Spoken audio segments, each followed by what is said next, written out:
My name is Chris Middleton, Managing Director of Ludo Studio. I started a business with a pal of mine from school, and both of us, we were working with someone else. We had this niggling feeling inside of us that we wanted to do something ourselves, and a lot of it was naivety, because we kind of thought, well, we could do it better, better than other people, better than the people that were employing us. And it was naivety, because what we didn't realise was we had this entire support mechanism around them. We had people who dealt with our accounts, who chased bad debt, who did customer service, who did human resources, and we just did what we was good at, and we didn't have to worry about the other stuff. But we learned and we enjoyed it, and we kind of progressed from there, really. As a full service marketing agency, what started to happen was we became, and it's a saying I've used quite often actually in recent times, is we became a mile wide but an inch deep, which meant we was offering a lot of services but we weren't specialising. And what was happening there was we weren't providing bad service, we just weren't providing fantastic service, and we weren't being as proactive as we could be, and we weren't being as innovative as we could be, because let's say we've got 100 clients that we're trying to service as a full service marketing agency. I can't be innovative and I can't be proactive for 100 clients in 100 different industries.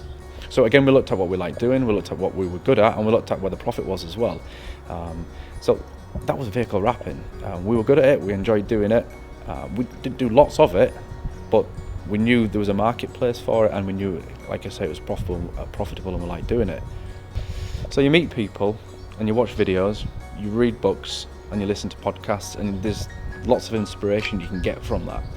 I suppose is the question, is the one person or is the one piece of advice that I've been given that's completely inspired me.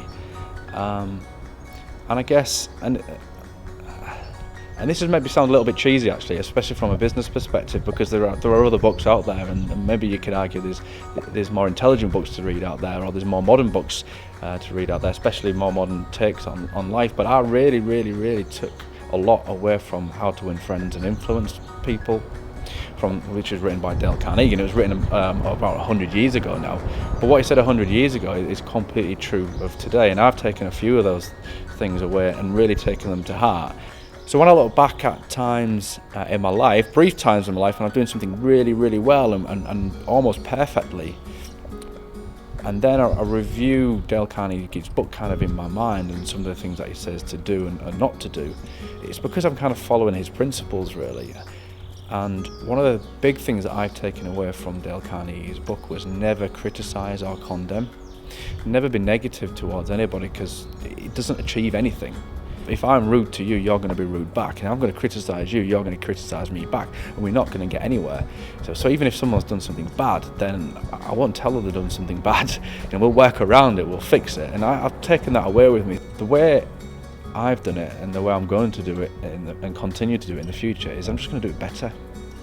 So I don't have to invent something. There's something there already. It's just not been done as well. So therefore, I'm going to do it better, and that's it. So don't worry and think it's for entrepreneurs in their current kind of life cycle of where they are in their business, or whether they're thinking of becoming self-employed for the first time. You don't have to invent something. You don't have to be doing something brand new that's not been spoke of before and heard of before and been done before. Just do what's been done already, but just do it really well. I suppose the question is, have I had a greatest achievement? And I actually don't feel like I'm there yet. I don't think I've done what I've set out to do. Now, we're having meetings at this moment in time, board meetings and management meetings, and there's structures changing within the business. And one of the things we're talking about is what the business looks like in the future. And we don't want to be the biggest company in the world. We want to turn over a decent sum, and we want to be reasonably well off for that. But we want to be well off because we want to reward the people who work with us, and that's including the team, but also our suppliers and any other stakeholder that gets involved with us. We just want to be fair and do things right. But at the same time, I do want to retire with, and have time on my hands and have the resources to be able to do the stuff that I want to do. So in that regard, I don't think I'm quite there yet. But a real achievement, a real recent achievement, I would say in the last couple of years, is employing the best team we've ever had.